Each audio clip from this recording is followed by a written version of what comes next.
Hello, I'm Doug Sykes, and this is my software engineering independent project tutorial. My project is based off the Making a Simple Game in Unity tutorial by Awful Media on YouTube. My project is focused on parts 1 and 2 of the tutorials.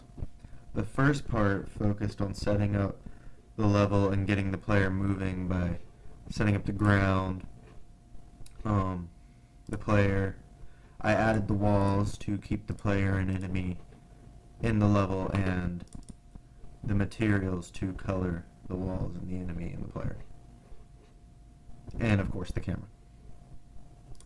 The second video focused more on making an enemy that will continuously move from waypoint to waypoint. And I will show you now. Make sure all these are set up right. Excuse that. As you see, I can move around, and the enemy moves in this triangular pattern from a waypoint here, here, here, and then moves back to the first waypoint. And I am moving around, running into a wall, back and forth, using the arrow keys and WASD. Now the feature I added is when I get too close to the enemy, he will chase me, as you can see. But I made a timer so that he doesn't chase me forever. And when the timer runs out, he goes to the last waypoint he was at and then moves back in his pattern. And if he runs into me, I move back to my original position, and he moves on to his last waypoint. I was already in the original position there, so I didn't move. There we go. Now, the waypoint system is actually pretty easy. It's an array of transforms that I named waypoint, and I made it public so we could change the size in the editor. And the waypoints are just transforms that you can make, like I will show you now. You create an empty game object. Let's name it waypoint 4, and we give it a position. Let's give this one 11 on the X, 0.25 on the Y, because that's where the ground is, and 11 on the Z. Now this waypoint is out of the map, so I can show you some precautions I also laid with the enemy. Now we reset the size of the array to 4, and we can drag in this new waypoint. And we change the amount of points again to 4, safekeeping, and here's the time right here. The distance the enemy will start chasing the player, and a public reset timer that is, if you don't set it publicly, it is 2 seconds. We hit play. Move me out of the way so he doesn't chase me. Waypoint's about right here. Hits the wall and he moves to the next waypoint, because in the collision function that I overloaded, when it hits the wall, it moves to the next waypoint for safety, so he doesn't go out of the map. Now let's look at the scripts that get all this done. First we have the player one, which has a public float for how fast the player can move, and it's public, so we can change it in the editor. If I wanted to slow him down to say 15, hit play.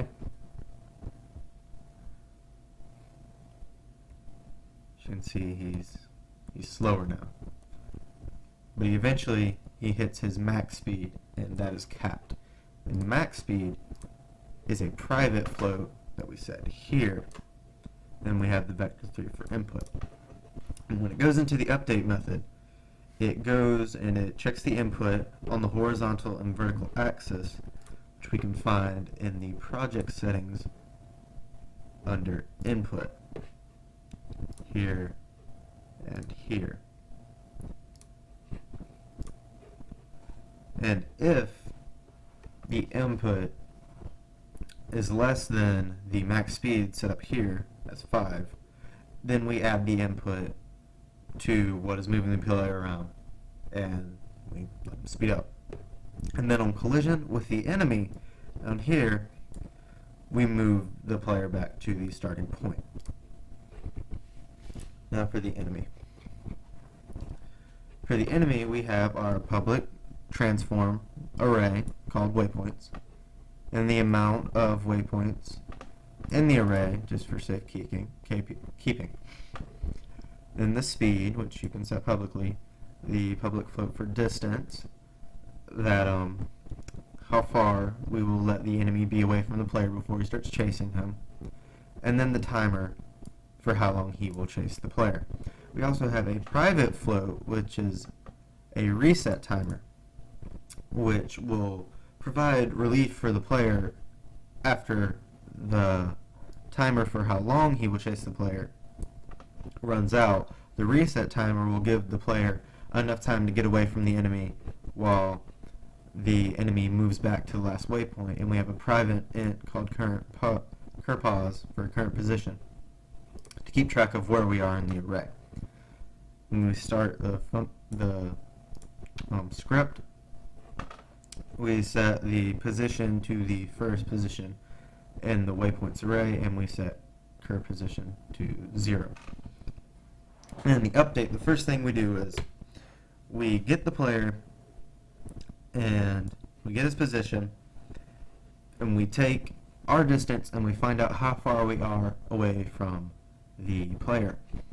If the player is less than the public float for distance, for how far we can be away before we start chasing, then we start chasing.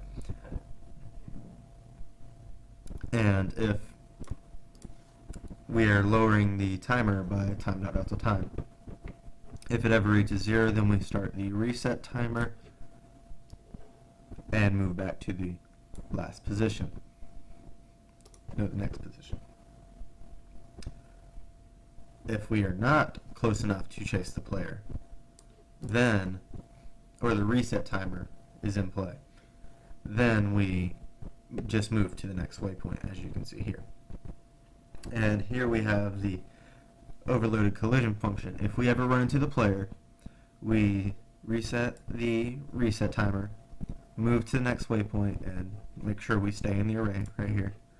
Or, for safekeeping, if we run into a wall, we just go to the next waypoint. So no matter where you put the waypoint in the world, even though the ground is a 20 by 20 cube,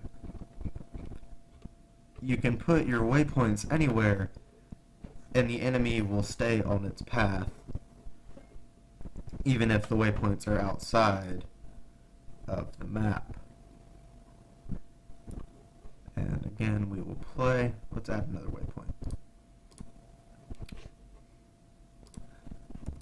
Waypoint 5. Let's give it a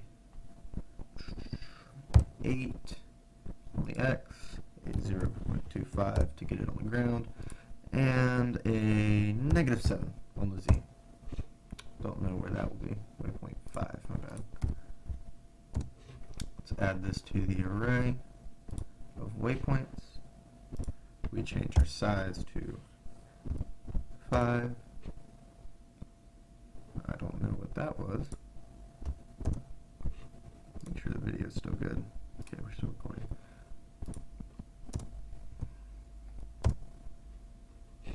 We add our new waypoint. We change the thing, the amount of points to 5 again. And let's speed it up by 1. Make the reset timer a 3, and we'll make it if he is 3 away again. Hit play.